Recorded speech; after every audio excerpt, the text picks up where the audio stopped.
Banyak sekali yang sudah kita sampaikan hal-hal yang berhubungan dengan bahayanya lisan.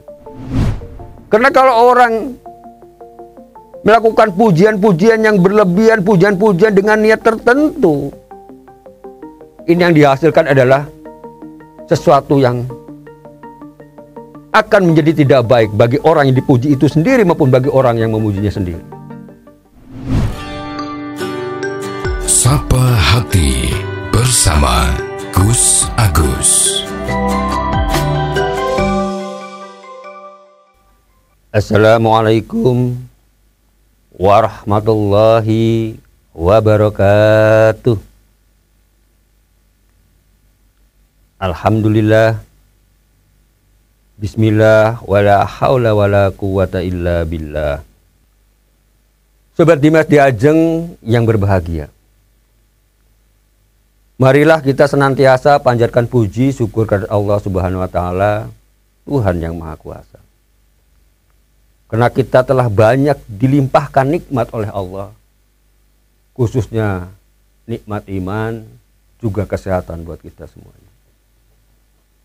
Sehingga alhamdulillah pada kesempatan ini kita masih bisa berjumpa kembali. Sobat Dimas Diajeng yang berbahagia,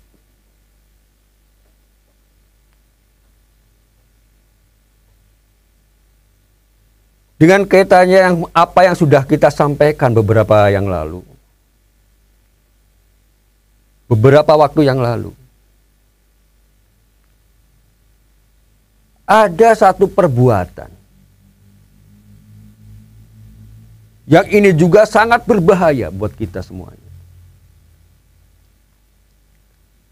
Yaitu kalau manusia itu mempunyai sifat iri dengki,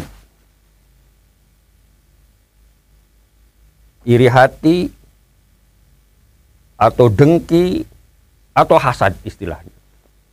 Walaupun sebetulnya ini ada beberapa perbedaannya. Tapi oke lah.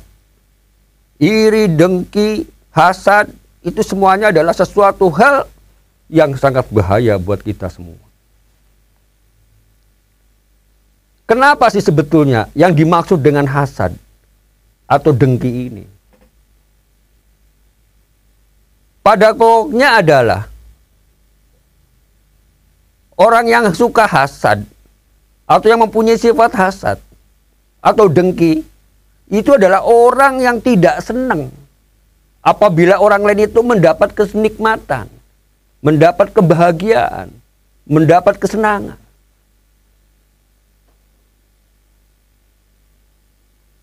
Dan kebalikannya, kalau orang lain itu mendapat kesusahan, dia merasa bangga, merasa senang. Inilah sifat orang yang dengki, orang yang iri hati, atau orang yang hasad. Sobat Dimas Diajeng yang berbahagia,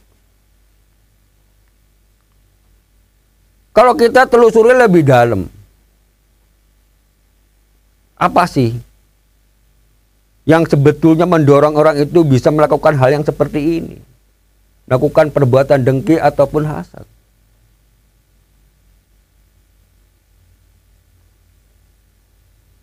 Kalau kita amati dan kalau kita mau merenungkan pada diri kita sendiri, sebetulnya hal ini terjadi itu karena orang itu tidak mau mensyukuri nikmat yang telah Tuhan berikan kepada kita.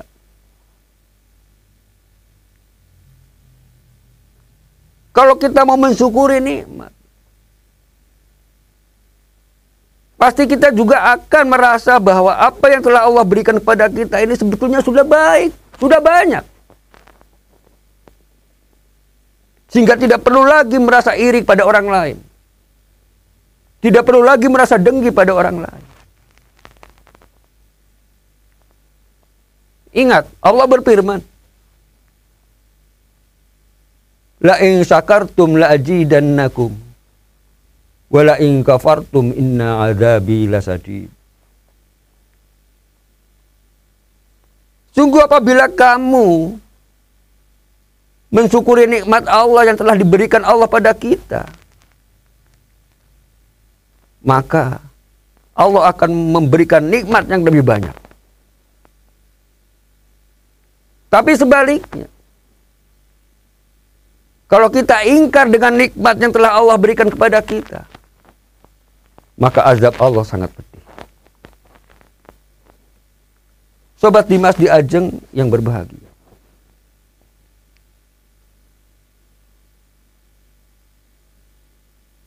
tidak hanya sekedar itu. Terkadang sifat hasad ini, sifat dengki ini akibat daripada orang yang dendam. Ini mesti ada rangkaiannya juga. Terkadang ada rangkaiannya juga. Orang merasa sakit hati, timbullah dendam kesumat. Setelah merasa dendam, apabila orang itu tidak bisa menghadapinya dengan secara langsung, maka timbullah kedengkian-kedengkian ini.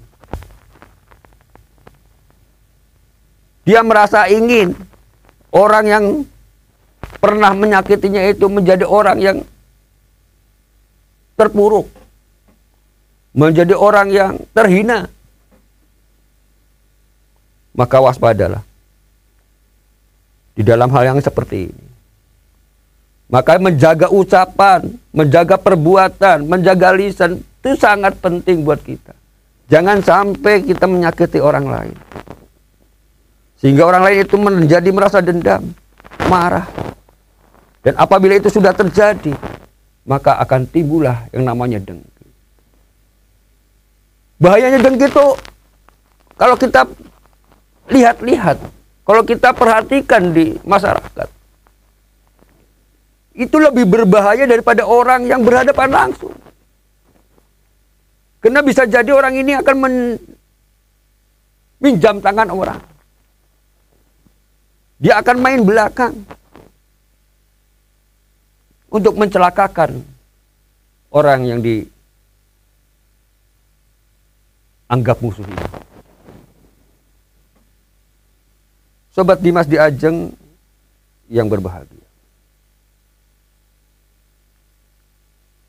Dan sifat dengki ini pun buat dirinya ini sebetulnya juga berbahaya. Kenapa? Karena pasti hatinya tuh selalu gelisah, merasa tidak enak. Hatinya kusut, inginnya adalah menjatuhkan orang lain itu yang dia tidak sukai. Sehingga terganggulah pikiran-pikirannya. Kadang malam juga susah tidur. Artinya dapat merugikan untuk dirinya sendiri. Baik itu dalam kesehatan. Bayangkan saja, kalau kita merasa tidak suka sama orang lain, pasti dalam diri kita itu merasa pikirannya itu luar biasa. Emosinya, mikirin terus. Hati merasa gelisah. Sehingga tidur pun kita terkadang tidak mampu. Fisik kita menjadi rusak. Kadang dengan rasa emosi yang berlebihan, ingin membalaskan dendamnya tadi.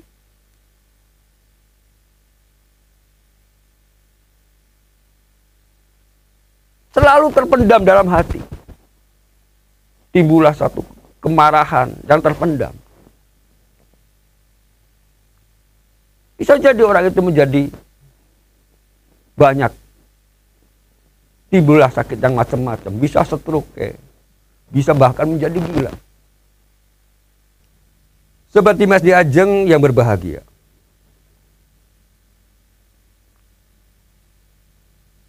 Namun kalau kita kembali pada ajaran agama kita,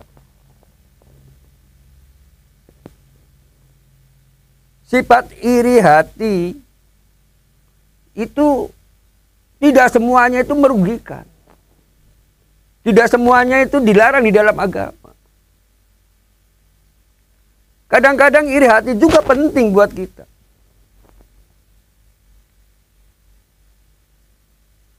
Ada orang yang diberi kenikmatan misalnya, usahanya mampu, usahanya bagus, sukses. Boleh kita iri hati. Iri hati yang tujuannya adalah ingin seperti mereka, ingin sukses seperti mereka.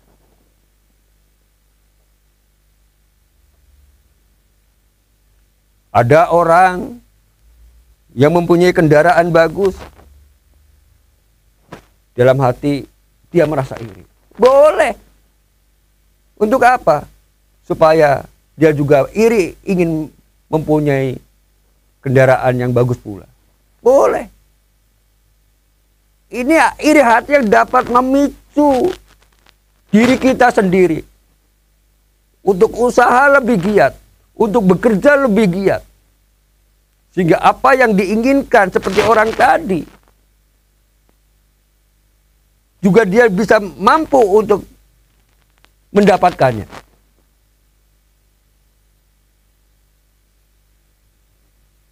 Jadi sebetulnya kalau kita lihat dalam agama ini, sangat fleksibel.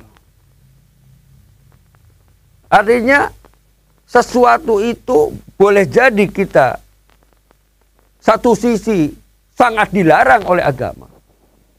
Namun satu sisi bahkan dianjurkan di dalam agama. Jadi kalau kita mengambil sesuatu hal, perkara di dalam satu urusan, kita jangan mengambil satu sisi saja.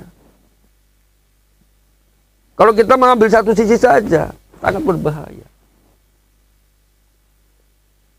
Bisa tersesat. Tapi kita harus bisa memadukan antara dua sisi.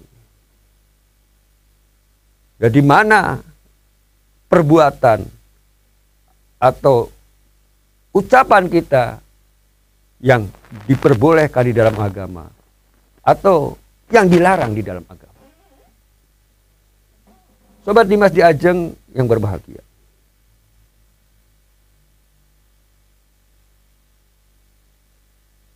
Banyak sekali hal-hal yang bisa kita ambil contoh di dalam hal seperti ini.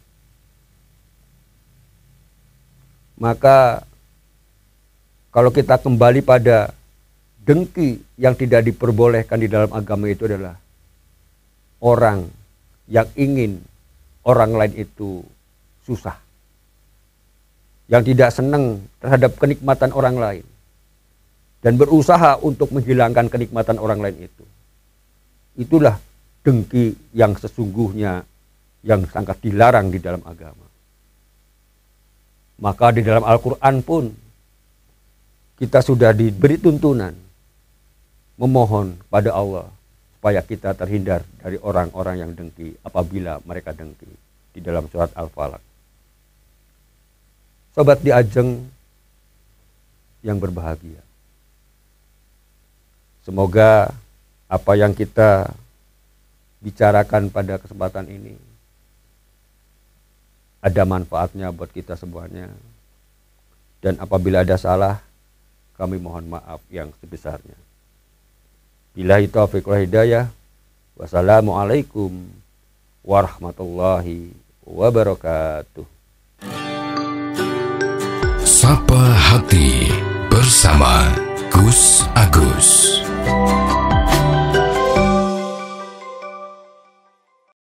Dipersembahkan oleh Ziman, enzim antioksidan aktif, menjaga kesehatan dan memperpanjang usia Anda.